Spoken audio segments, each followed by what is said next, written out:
اگر آپ کسی کو دیکھیں اور دیکھنے کے بعد اللہ یاد آ جائے، کسی کو دیکھنے کے بعد آنکھوں میں آنسو آ جائے، کسی کو دیکھنے کے بعد اگر حرم پاک کا تصور ابھر آئے، گنبد خضرا یاد آ جائے، تو پھر سمجھ لیجئے کہ یہ اللہ والا ہے، اسے دیکھ کر خدا یاد آ گیا، اور پھر اس کا عمل مقبول ہے، قبول نہیں ہے۔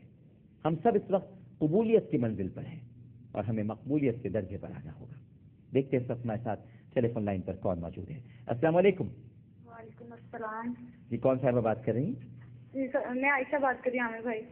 جی عائشہ کیسی ہیں آپ؟ ٹھیک ہیں الحمدللہ بالکل ٹھیک۔ عامر بھائی میں آپ کی بہت بڑی فین ہوں اور آپ کا پروگرام میں بہت شوق سے دیکھتی ہوں۔ بڑی مہربانی میری بہن، بڑی مہربانی، کیا فرمائیے؟ اور عامر بھائی آپ بہت اچھا پروگرام پیش کر رہے ہیں، مجھے آپ کو آٹوگراف چاہیے تھا۔ اب دعا کیجئے کہ کچھ ایسا مواصلاتی نظام ہو جائے کہ میں یہیں سے کھٹ کھٹ کھٹ سائن کروں اور ادھر سامنے کیمرے کے وہ سائن جائے اور ادھر آپ کی اسکرین سے وہ نکل آئے، تو اس کے لیے تو آپ کو بنفس نفیس کہیں نہ کہیں ملاقات ہوگی۔ آپ کبھی آئے نا ہمارے ہاں۔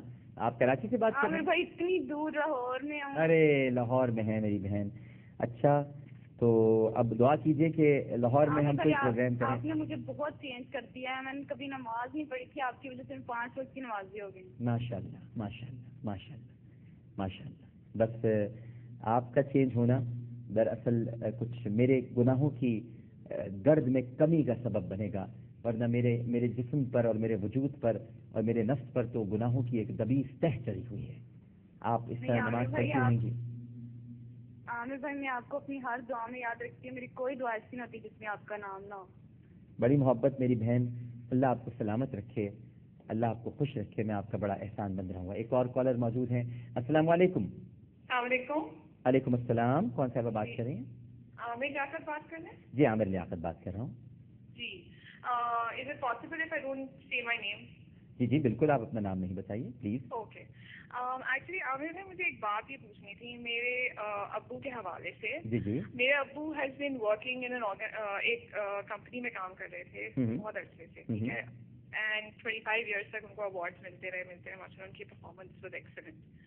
اب کیا ہوا ہے کہ بیچ میں ان کے ساتھ ابھی کیا ہوا ہے کہ تھوڑی سی ایک قسم کی ناانصافی ہو گئی ہے اور ان کو مطلب کسی اور کی وجہ سے ان کو ہٹا دیا گیا، اینڈ اب وہ انہوں نے اپنی مطلب ہی از ناٹ آن جاب ابھی، اینڈ وہ جاب پہ نہیں ہے، اینڈ ہمیں کافی ڈپریشن ہوا ہے اس معاملے کے اندر، اور مجھے آپ سے پوچھنا ہے کہ ہماری وجہ سے کوئی غلطیاں ہوئی ہیں جس کی وجہ سے ہوا ہے یا کس وجہ سے ہوا ہے؟ مطلب مجھے ایک بات بتائیں، ایک بندہ جس نے اپنی پوری ایک سروس گزاری ہے، نہ کسی سے جھوٹ بولا ہے، نہ کوئی مطلب پوری لائلٹی کے ساتھ ایک سروس گزاری ہے، اس کے ساتھ اتنا بڑا حادثہ ہو جاتا ہے، اس میں کوئی اللہ تعالیٰ کی مصلحت ہے؟ کیونکہ ہمیں سمجھ میں نہیں آ رہا ابھی جو میں آپ کو تسلی دینے کی کوشش کرتا ہوں، میری بات توجہ سے سنیے گا۔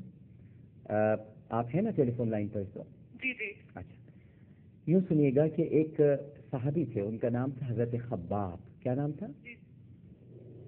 کیا نام تھا؟ حضرت خباب۔ حضرت خباب بن ارت رضی اللہ تعالی عنہ۔ جی اب ہوا کیا میری بہن کہ حضرت خباب جو تھے وہ اسلام لے کر آ گئے تھے، لیکن ان کی جو مالکہ تھی وہ ایک عورت کے غلام تھے، تو وہ مالکہ کیا کرتی تھی کہ حضرت خباب کو اذیت دینے کے لیے روزانہ ایک لوہے کی سلاخ گرم کرتی تھی اور اس سے ان کے سر پر کنگھا کیا کرتی تھی، جس سے ان کی کھال اتر جاتی تھی، پہلے بال اترے پھر کھال اتری، ایک دن گوشت بھی ادھر گیا اور چربی دکھائی دینے لگی اور پھر مغز بھی نظر آنے لگا، تو تکلیف سے اور شدت سے بے ہوش ہو گئے، اور وہ ان کے جسم پر جگہ جگہ وہ سلاخ داغا بھی کرتی تھی، اذیتیں دیتی تھی، کھانا پینا بند کر دیا تھا، سب کچھ ان سے چھین لیا تھا اسلام لانے پر۔ تو ایک دن وہ بہت زیادہ تکلیف جب ان کو ہوئی، بہت زیادہ درد جب ہوا، تو وہ نبی کریم صلی اللہ علیہ وآلہ وسلم کے پاس تشریف لے گئے۔ آپ اس وقت ایک ستون سے ٹیک لگائے ہوئے تھے، وہ ستون جو نبی صلی اللہ علیہ وآلہ وسلم کو بڑا محبوب تھا، اور وہ ستون تھا مکہ مکرمہ میں، جہاں پر آپ صلی اللہ علیہ وآلہ وسلم اکثر ٹیک لگایا کرتے تھے، اور حضرت ابو طالب کا بھی وہاں سے گزر ہوتا تھا، حضرت ابو بکر بھی وہاں سے جایا کرتے تھے۔ اب وہ وہاں پر وہ ستون نہیں رہا ہے، یہ حرم کے اندر ہی ہوا کرتا تھا، تو آپ وہاں اس ستون سے ٹیک لگائے ہوئے تھے۔ لوگ بعض روایتوں میں رکن یمانی آتا ہے، لیکن نہیں، ایک ستون تھا جہاں سے آپ نے ٹیک لگائی ہوئی تھی. آپ استراحت فرما رہے تھے. آپ سن رہی ہیں نا میری بہن؟ جی جی جی. تو حضرت خباب آئے اور انہوں نے آ کے کہا کہ یا رسول اللہ صلی اللہ علیہ وسلم. آپ ایک دم چونک کر اٹھے. فرمایا کیا ہوا خباب؟ بڑی بری حالت میں ہو، پورا چہرے سے پورا لہو ٹپک رہا ہے. روتے ہوئے کہنے لگے سرکار کیا ہم حق پہ نہیں ہیں؟ آپ نے فرمایا کیوں خباب، کیوں نہیں ہیں، ہم حق پر ہیں. عرض کیا کہ یا رسول اللہ کیا آپ سچے رسول نہیں ہیں؟ فرمایا میں اللہ کا سچا رسول ہوں خباب. عرض کیا کہ یا رسول اللہ کیا اللہ ہماری مدد نہیں کرتا؟ فرمایا اللہ ہماری مدد کرتا ہے خباب. بات کیا ہوئی؟ تو عرض کیا کہ یا رسول اللہ جب اللہ ہمارے ساتھ ہے، آپ سچے رسول ہیں، ہم نے کچھ غلط نہیں کیا، ہم سچائی پر ہیں، تو پھر یہ میرا سر دیکھیے جو پوری کھال ادھڑ چکی ہے، چربی دکھائی دے رہی ہے، مجھ سے کیا غلطی ہو گئی، مجھ سے کیا گناہ ہو گیا؟ آپ اس وقت رو پڑے اور خاموش ہو گئے. آپ جب خاموش ہوئے تو ایک وحی نازل ہوئی. حضرت جبرائیل علیہ السلام تشریف لائے اور انہوں نے کہا، یعنی قلب اطہر پہ جو وحی نازل ہوئی، اور پھر رسول نے ارشاد فرمایا ام حسبتم ان تدخلوا الجنة ولما ياتكم مثل الذين خلوا من قبلكم مستهم الباساء والضراء وزلزلوا حتى يقول الرسول والذين آمنوا معه متى نصر الله الا ان نصر الله قریب. کیا تم نے یوں ہی گمان کر لیا ہے کہ جنت میں داخل ہو جاؤ گے؟ ایسے ہی چلے جاؤ گے، ایسے ہی چلے جاؤ گے جنت میں؟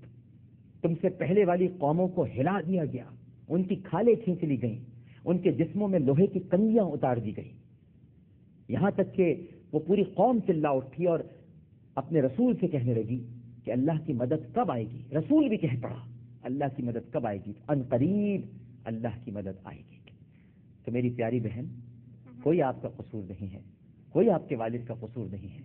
یہ اللہ کو آپ کے والد سے بہت پیار ہے اور وہ آزما رہے ہیں آپ کے والد کو، اور آپ کو بھی آزما رہے ہیں، کیونکہ بہت جلد مدد آئے گی، بہت جلد نصرت آئے گی. حضرت خباب یہ سننے کے بعد اتنے خوش ہو کر واپس گئے کہ بس پھر ان کی خوشی کا کوئی ٹھکانہ نہیں تھا، اور فرمایا کہ آج کے بعد اگر میری مالکہ مجھے قتل بھی کر دے یا رسول اللہ تب بھی کوئی شکوہ زبان پہ نہیں لاؤں گا. تو آپ کوئی اسپیسیفک دعا بتا سکتے ہیں، کوئی آیت بتا سکتے ہیں جو ہم اس آزمائش کے ٹائم پہ پڑھیں جس سے ہماری یہ مدد ہو جائے؟ بالکل، آپ یقیناً میں آپ کو بتا سکتا ہوں. آپ پڑھا کیجئے، شروع میں پڑھا کیجئے ان للہ و انا الیہ راجعون، ان للہ و انا الیہ راجعون، اللہم اجرنی فی مصیبتی واخلف لی خیرا منہا. کیا؟ دوبارہ پڑھ لیتا ہوں میں.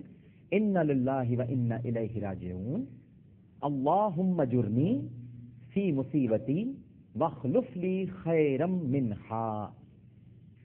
اچھا، ایک اور بات میں نے آپ سے کرنی تھی. انہوں نے کیا کیا ہے کہ انہوں نے ناانصافی کر کے تو ہمیں نکال ہی دیا، لیکن اس کے بعد ابو کا سارا پیسہ بھی. اب آپ یہ دعا پڑھیے گا نا میری بہن، یہ جو میں نے آپ کو بتائی ہے، انشاءاللہ یہ دعا بھی پڑھیں، صبر بھی کریں، اور انشاءاللہ تعالی اللہ آپ کے سارے معاملات انشاءاللہ اسی ماہ مبارک میں حل کرے گا. بس یہ دعا پڑھتی رہیں، ان للہ و انا الیہ راجعون، اللہم اجرنی فی مصیبتی واخلف لی خیرا منہا. عامر لیاقت حسین کو اجازت دیجیے. آئیے اپنی اصلاح کریں پروگرام سے. ہم بھی اپنی اصلاح کرتے رہتے ہیں، میں تو ہر وقت اپنی اصلاح کرتا رہتا ہوں. مجھ میں تو بہت خامیاں ہیں، بہت کمیاں ہیں. اللہ تعالیٰ میری تمام کمیوں کو، میری تمام خامیوں کو دور کر دے، ایسا بنا دے مجھے پروردگار جیسا وہ چاہتا ہے. عامر لیاقت حسین کو اجازت دیجیے. پروگرام پیش کرتے ہوئے کوئی غلطی اور میری کوئی بات کسی کی طبیعت پر گرا گزری ہو تو میں معافی چاہتا ہوں. اپنا بہت خیال رکھیے گا. انشاءاللہ زندگی رہی تو کل اسی وقت اسی چینل پر آپ سے دوبارہ ملاقات ہوگی. اپنا بہت خیال رکھیے گا. اللہ حافظ.